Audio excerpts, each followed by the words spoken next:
நிறைய போர்க்குற்றங்கள் தொடர்பாக, இலங்கையில் நடைபெற்ற இந்த ஈஸ்டர் குண்டுவெடிப்பு தொடர்பாக, நாட்டில் நடைபெற்ற ஊழல் தொடர்பாக, மஹிந்த ராஜபக்ஷ அவருடைய இந்த குடும்பத்தை பாதுகாத்தது தொடர்பாக, கோத்தாபய ராஜபக்ஷ நாட்டை விட்டு தப்பிச் செல்லும் போது அவரை பாதுகாத்தது தொடர்பாக, திரும்ப அவரை நாட்டுக்கு கொண்டு வந்தது தொடர்பாக, சவேந்தர் சில்வா அவர்களை திரும்ப நியமித்தது தொடர்பாக, இப்படி நிறைய கேள்விகள் வந்து இலங்கையில முக்கியமான ஒரு நபர் முக்கியமான நிறைய விஷயங்களை முக்கியமான ஒரு நேர்காணல்ல முக்கியமான ஒரு தொலைக்காட்சிக்கு சொல்லி நிறைய விமர்சனங்களையும் நிறைய பிரச்சனைகளையும் வந்து தற்பொழுது அவர் சந்திக்க தொடங்கி இருக்கிறார்னு சொல்லலாம். யாருன்னு சொன்னா இலங்கையின் முன்னாள் ஜனாதிபதியும் இலங்கையில கிட்டத்தட்ட 6 தடவை PM ஆக இருந்த பிரைம் மினிஸ்டராக இருந்த ரணில் விக்ரமசிங்க அவர்கள் அல் ஜசீரா என்று சொல்லப்படுகின்ற ஒரு சர்வதேச தொலைக்காட்சிக்கு ஒரு இன்டர்வியூ ஒன்று கொடுத்துருக்கு. அந்த இன்டர்வியூல அவர்கிட்ட சரமாரியாக கேட்கப்பட்ட கேள்விகளுக்கு இவரும் நிறைய சரமாரியான பதில்களை வந்து சொல்லி நிறைய சிக்கலுக்குள்ள வந்து இப்ப மாட்டுப்பட்டிருக்குன்னு சொல்லலாம். என்னென்ன விஷயங்கள் அவர்கிட்ட கேட்டிருக்கிறாங்க, அவர் என்னென்ன பதில்களை வந்து என்னென்ன முறையில சொல்லி இருக்கிறார் என்றெல்லாம் இந்த வீடியோ வந்து நாங்க பார்க்க போறோம். இந்த வீடியோ முடிஞ்ச அளவுக்கு ஷோர்ட்டா சொல்ல ட்ரை பண்றேன். வீடியோ வந்து தொடர்ந்து பாருங்க. நீங்க நம்ம சேனலை சப்ஸ்கிரைப் பண்ணலன்னு சொன்னா ஒரு சப்ஸ்கிரைப் பண்ணிச்சு வீடியோ தொடர்ந்து பாருங்க. நான் ஸ்பீடாக போறேன்.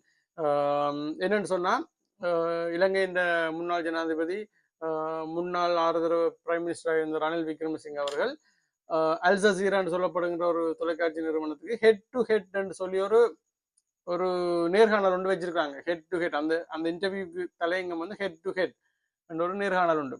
அந்த நேர்காணல்ல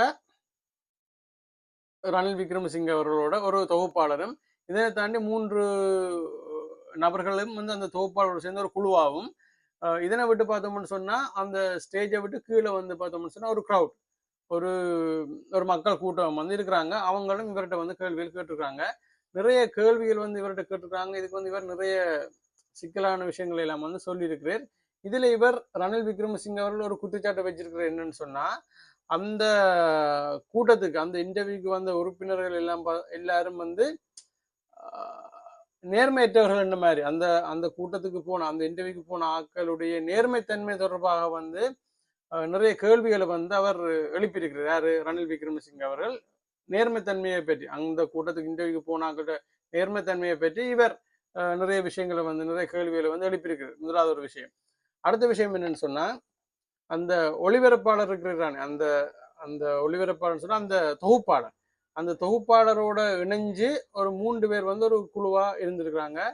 அந்த 3 பேர்ல அந்த இன்டர்வியூ ரணில் விக்ரமசிங்க அவர்கள் வந்து ஒருவர் தான் அந்த நிகழ்ச்சி தொகுப்பாளராக இருந்தவர். அந்த தொகுப்பாளரோட சேர்ந்து ஒரு 3 நபர்கள் சேர்ந்து ஒரு குழுவா தான் அந்த நிகழ்ச்சி வந்து போயிருக்குது. அப்ப அந்த 3 நபர்கள்ல 2 பேர் யாருன்னு சொல்லி இவர் சொல்லியிருக்கிறேன்னு சொன்னா 2 பேராம் தமிழக விடுதலை புலிகளுக்கு வந்து ஆதரவான ஆக்கள்னு சொல்லி ரணில் விக்ரமசிங்க அவர்கள் சொல்லியிருக்கிறார். இப்போ வந்து முதல்ல வந்து நாங்க ரணில் விக்ரமசிங்க அவர்கள் தண்ட தரப்புல சொல்லியிருக்கிற தண்ட தரப்புல நியாயப்படுத்தி இருக்கிற விஷயங்களை பார்ப்போம். அதுக்கு பிறகு அந்த தொகுப்பாளரும் அங்க போயிருந்த அந்த மக்களும் ரணில்கிட்ட கேட்ட கேள்விகளும் அதுக்கு அவர் சொன்ன அந்த பதில்களையும் பார்ப்போம்.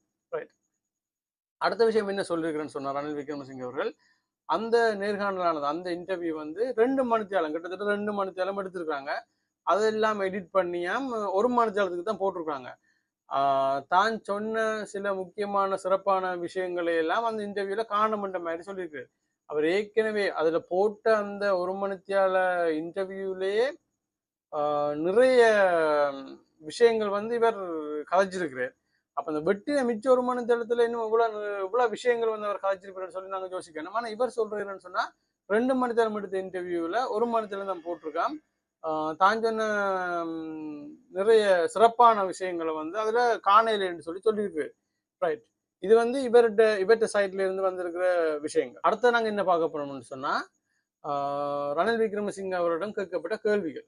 அவர்கிட்ட வந்து முதலாவதாக என்ன கேட்கப்பட்டிருக்குன்னு சொன்னா 2019ஆம் ஆண்டு எங்களுக்கு தெரியும் இலங்கையை உலுக்கின ஒரு சம்பவம். இலங்கையில ஒரு கொடூரமான ஒரு விஷயம் ஒன்று நடந்தது 2019ஆம் ஆண்டு.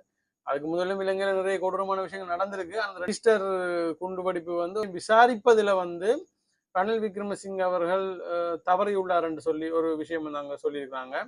அடுத்தது வந்து உள்நாட்டு போர்க்குற்றங்கள் தொடர்பான விசாரணைகளையும் வந்து அரசாங்கம் அப்ப இருந்த ரணில் விக்ரமசிங்க அவர்களுடைய அரசாங்கம் வந்து கையாண்ட விதமும் வந்து தவறாக இருக்குன்னு சொல்லியிருக்காங்க. அதாவது ராஜபக்ஷ அவருடைய குடும்பத்தினை ரணில் விக்ரமசிங்க அவர்கள் பாதுகாத்திருக்கிறாரா என்று சொல்லி ஒரு கேள்வி வந்து அங்க எழுப்பப்பட்டிருக்குது. ரணில் விக்ரமசிங்க அவர்கள் என்ன சொல்லிருக்கிறேன்னு சொன்னா, இலங்கையில வழக்கு தொடர்வது தொடர்பாக ஒரு அரசியல் பிரமுகர் அல்லாத ஒரு சட்டம் அதிபர் தானே அதில் வந்து முடிவெடுக்க இயலுமா, தாங்க வந்து அந்த வழக்கு தொடர்பான ஆதாரங்களை மட்டுமே வந்து சமர்ப்பிக்க முடியும்னு சொல்லி விஷயத்தை வந்து அவர் சொல்லியிருக்கிறார். அடுத்த அவர்கிட்ட கேட்கப்பட்ட கேள்வி என்னன்னு சொன்னா, 2022 கோத்தாபய ராஜபக்ஷ ஓடினவர் தானே, எங்களுக்கு தெரியும் ஓடினவர் தானே. அப்ப அந்த ஓடின டைம்ல கோத்தாபய ராஜபக்ஷ அவர்களுக்கு ரணில் விக்ரமசிங்க அவர்கள் பாதுகாப்பு கொடுத்தாரா என்று சொல்லி ஒரு கேள்வி வந்து கேட்கப்பட்டிருக்குது. அடுத்தபடி என்னன்னு சொன்னா, இந்த கோத்தாவும் மஹிந்தவும் சேர்ந்து இலங்கையை வந்து ஊழல் ஊழல் நிறைஞ்ச நாட்டா மாத்தினார்கள். போர்க்குற்றங்கள் நிறைய நடைபெற்றது.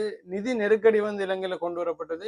இப்படியெல்லாம் செய்யப்பட்ட அந்த நபர்களை வந்து, அதாவது கோத்தாயை வந்து 2022 மக்கள் ஓடும்படி செய்தார்கள் நாட்டை விட்டு.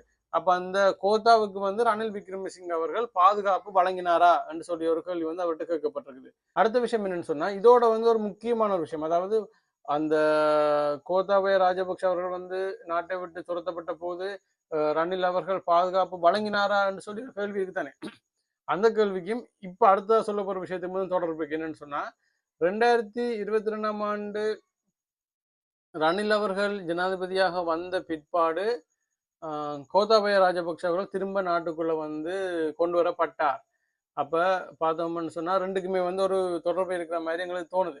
ரைட். அடுத்த விஷயம் என்னன்னு சொன்னா, 2019 நடைபெற்ற அந்த ஈஸ்டர் குண்டுவெடிப்பு வந்து ISIS அந்த குழுக்களோட வந்து தொடர்பட்ட ஆட்கள் வந்து செய்தார்கள்னு சொல்லி கிறிஸ்தவ திருச்சபையால வந்து ஒரு விஷயம் வந்து சொல்லப்பட்டது. இப்ப இதுக்கு ரணில் விக்ரமசிங்க அவர்கள் என்ன சொன்னார் என்று சொன்னாலாம், ரணில் விக்ரமசிங்க அவர்கள் இந்த குற்றச்சாட்டுகள் அனைத்தும் வந்து முட்டாள்தனமானவைன்னு சொல்லி சொல்லியிருக்கிறது. இது வந்து கிறிஸ்தவ கத்தோலிக்க திருச்சபையின் ஒரு மாதிரியான ஒரு அரசியல் விளையாட்டுன்ற மாதிரி வந்து அவர் வந்து சொல்லியிருக்கிறார். அதாவது கிறிஸ்தவ கத்தோலிக்க திருச்சபையின் அரசியலை வந்து இந்த விஷயம் வந்து காட்டுது என்ற மாதிரி வந்து ஒரு விஷயத்தை வந்து ரணில் விக்ரமசிங்க அவர்கள் சொல்லியிருக்காரு. அடுத்த விஷயம் என்னன்னு சொன்னா, 2009 இந்த உள்நாட்டு போர் முடிவடைந்த பிற்பாடு அந்த உள்நாட்டு போரால பாதிக்கப்பட்டவர்களுக்கு நீதி கிடைக்கப்பட்டதா என்று சொல்லி ரணில்கிட்ட வந்து கேட்டிருக்காங்க. அந்த தொகுப்பாளர் வந்து கேட்டிருக்கு. அதற்கு ரணில் அவர்கள் சொன்ன ஒரு வார்த்தை இல்லை, நோ என்று சொல்லிருக்கு. அதாவது அவர்களுக்கு வந்து நீதி கிடைக்கப்படவில்லைன்னு சொல்லி இருக்கிறேன். அடுத்த விஷயம் என்னன்னு சொன்னா, இந்த போரினால பாதிக்கப்பட்டவர்களுக்கு உதவிகள் இருக்குதான், அந்த உதவிகள் வந்து தடுக்கப்பட்டிருக்குது. அடுத்த விஷயம் என்னன்னு சொன்னா, சில மருத்துவமனைகள் மீதே வந்து குண்டு வீச்சுகள் வந்து நடத்தப்பட்டிருக்குது. இதெல்லாம் உங்களுக்கு தெரியும். மருத்துவமனைகள் மீது மட்டுமில்லை, பாடசாலைகள் மீதும் குண்டு வீச்சுகள் வந்து நடத்தப்பட்டது. இது எல்லாத்தையும் வந்து அவர் ஏற்றுக்கொண்டாரா, ரணில் விக்ரமசிங்க அவர்கள் ஏற்றுக்கொண்டாரான்னு சொன்னா ஏற்றுக்கொண்டிருக்கிறார். ஆனா என்ன விஷயம் சொல்லியிருக்கிறேன்னு சொன்னா, இது எல்லாமே வந்தா திட்டமிட்டு நடத்தப்படவில்லையாம். அதாவது வைத்தியசாலைகள் மீது விமானத்துல வந்து போடப்பட்ட குண்டுகளோ அல்லது பாடசாலைகள் மீது போடப்பட்ட குண்டுகளோ எல்லாமே வந்து திட்டமிட்டு நடத்தப்படவில்லையாம் என்ன மாதிரி வந்து ஒரு விஷயத்த வந்து அவர் சொல்லியிருக்கிறார். அடுத்த விஷயம் வந்து இந்த UN குழுவால வந்து ஐநா சபைக்கு தான் ஐநாட கூற்றுப்படி இலங்கை அரசாங்க படைகள் வந்து இலங்கையில் இருக்கிற அரசாங்க படைகள் வந்து போரில பாதிக்கப்பட்டவர்களுக்கு வந்து உதவி வழங்குவதை வந்து தடுத்திருக்கிறார்கள் சொல்லியிருக்காங்க. இதனை வந்து ரணில் விக்ரமசிங்க அவர்கள் ஒப்புக்கொண்டிருக்கிறார். அதாவது ஐநா சபையால வந்து ஒரு விஷயத்தை வந்து செஞ்சிருக்கிறாங்க, ஒரு கண்காணிப்பு நடவடிக்கை வந்து செஞ்சிருக்கிறாங்க. அது என்னன்னு சொன்னா, இலங்கையில் இருக்கிற அந்த இராணுவம் இருக்குதானே, அவையில் வந்து இலங்கையின் அரசாங்க படைகள் என்ன செஞ்சிருக்கோம்னாலும் இந்த போரினால பாதிக்கப்பட்டவர்களுக்கு உதவிகள் வந்து உதவிகள் வந்து வழங்குவதனை வந்து அவையில் வந்து தடுத்திருக்கிறேன்னு. இதனை வந்து ரணில் விக்ரமசிங்க அவர் ஒத்துக்கொண்டிருக்கிறான்னு சொல்லி கேட்டோம்னு சொன்னா ஒத்துக்கொண்டிருக்கிறது. இதை வந்து ரணில் விக்ரமசிங்க அவர்கள் ஏற்றுக்கொண்டிருக்கிறார். அடுத்த விஷயம் என்னன்னு சொன்னா, இது வந்து ஒரு முக்கியமான ஒரு விஷயம்.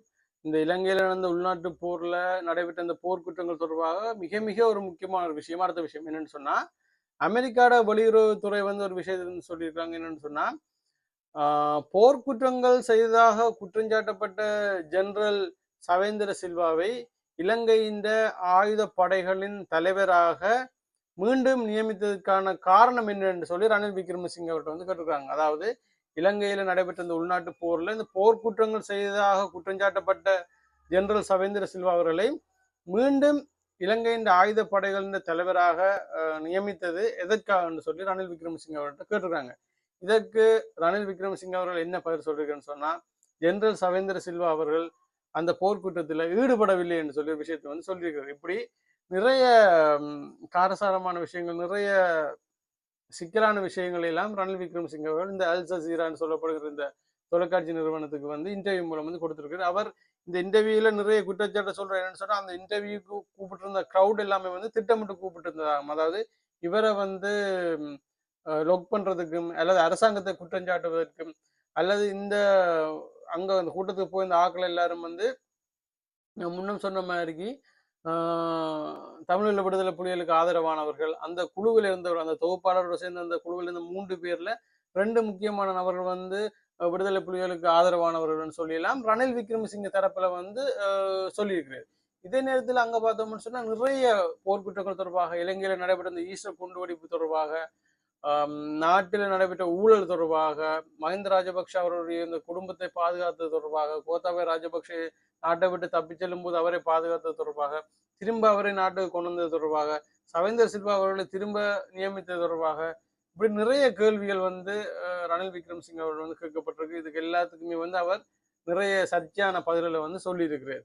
இன்றைக்கு இந்த வீடியோல இந்த விஷயங்கள் உங்களோட பகிர்ந்து நினைச்சிருந்தேன். நான் இந்த விடயங்கள் தொடர்பான மேலதிகமான தகவல்கள் உங்களுக்கு தெரியும்னு சொன்னா அதை சொல்லி மறக்காம கமெண்ட்ஸ்ல போட்டு விடுங்க. நீங்க நம்ம சேனலை சப்ஸ்கிரைப் பண்ணலன்னு சொன்னா ஒரு வீடியோ சப்ஸ்கிரைப், ஒரு சேனலை சப்ஸ்கிரைப் பண்ணி விடுங்க. இன்னொரு வீடியோவில் உங்களை சந்திக்கிறேன். நன்றி.